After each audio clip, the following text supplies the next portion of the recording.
जय श्री कृष्ण। राधे राधे मेरे प्यारे भक्त जनों, आज आप सुनेंगे रविवार का व्रत कथा।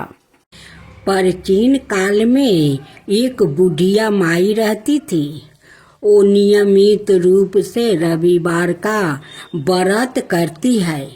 रविवार के दिन सूर्योदय से पहले उठकर बुढ़िया माई स्नादि से निवृत्त होकर आंगन को गोबर से लीप कर स्वच्छ करती है। उसके बाद सूर्य भगवान की पूजा करते हुए रविवार व्रत कथा सुनकर सूर्य भगवान का भोग लगाकर दिन में एक समय भोजन करती है। सूर्य भगवान की अनुकंपा से बुढ़िया माई को किसी प्रकार की चिंता और कष्ट नहीं है। धीरे धीरे उसका घर धन धनाय से भर रहा था। उस बुढ़िया माई को सुखी होते देखकर उसकी पड़ोसिन ने उसे जलने लगी। बुढ़िया माई ने कोई गाय नहीं पाल रखी थी। अतः वो अपनी पड़ोसिन के आंगन में बंधी गाय का गोबर लाती है। पड़ोसिन ने कुछ सोचकर अपनी गाय को घर के भीतर बांध देती है। रविवार को गोबर न मिलने से बुढ़िया माई अपना आंगन नहीं लीप सकी। आंगन न लीप पाने के कारण उस बुढ़िया माई ने सूर्य भगवान को भोग नहीं लगाई और उस दिन सवाए भी भोजन नहीं किया। सूर्यास्त होने पर बुढ़िया माई भूखी प्यासी सो गई। प्रात काल सूर्योदय से पूर्व उस बुढ़िया माई की आंख खुली तो वो अपने घर के आंगन में सुंदर गाय और बछड़े को देखकर हैरान हो गई। गाय को आंगन में बांधकर उसने जल्दी से उसे चारा ला कर खिलाया।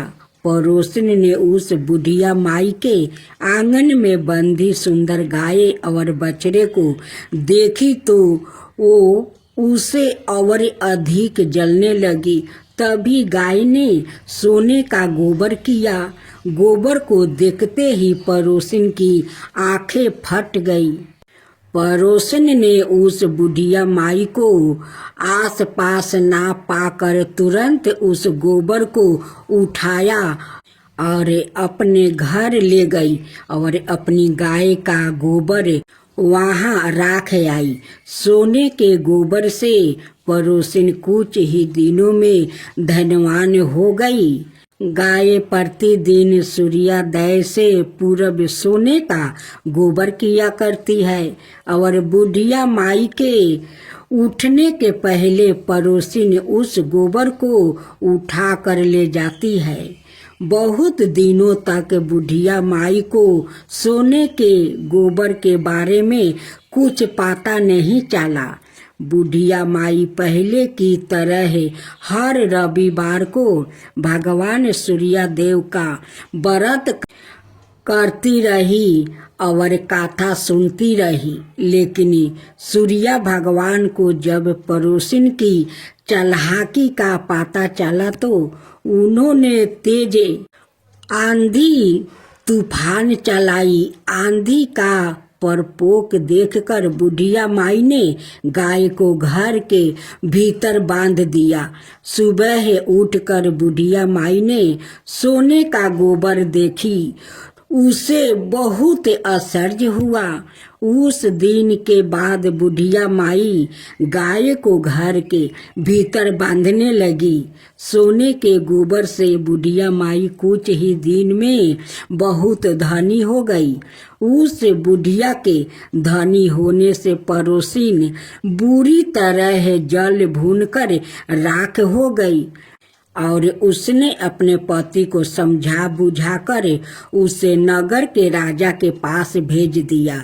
सुंदर गाय को देखकर राजा बहुत खुश हुआ। सुबह जब राजा ने सोने का गोबर देखा तो उसके आश्चर्य का ठिकाना न रहा।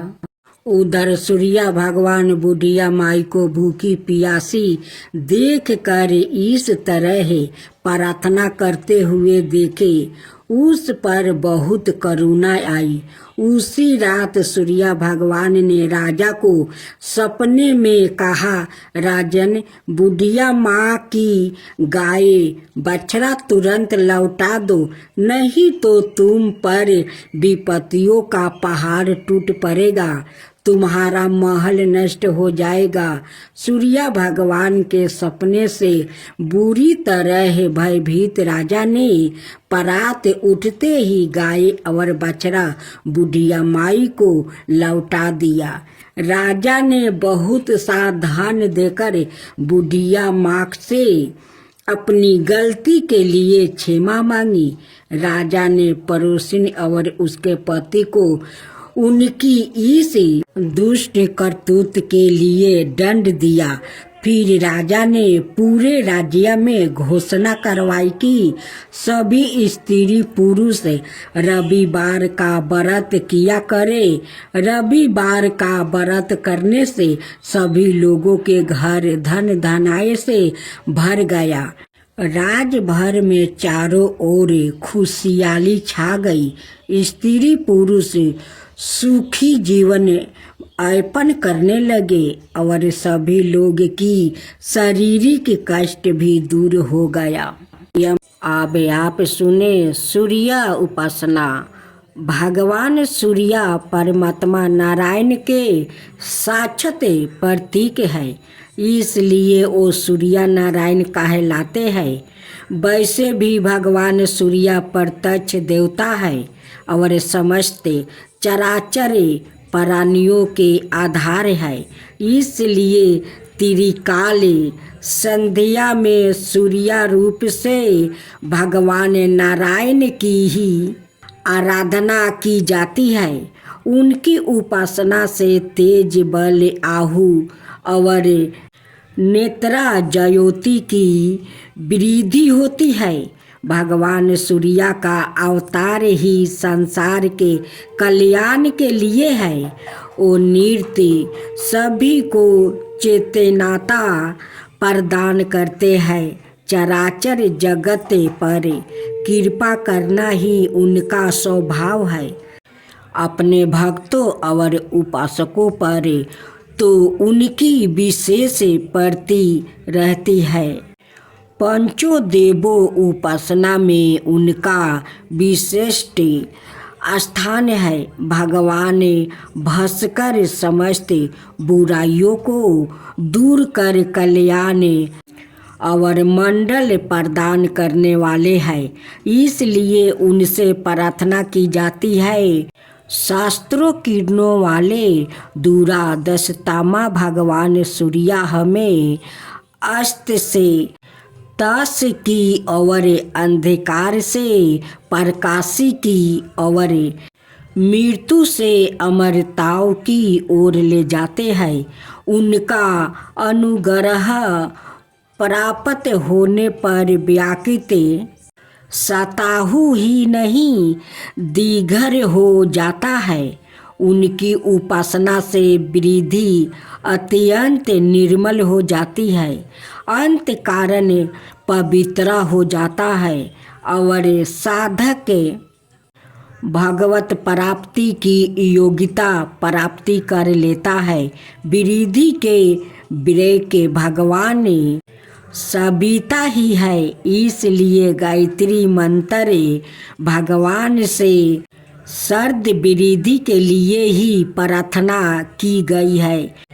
वैदिक मंत्रों के दृष्टि सभी ऋषि महर्षि दैत्यों उपासना के द्वारा ही हर्ष मेधा और अध्यात्म ज्ञान से संपन्न हुआ।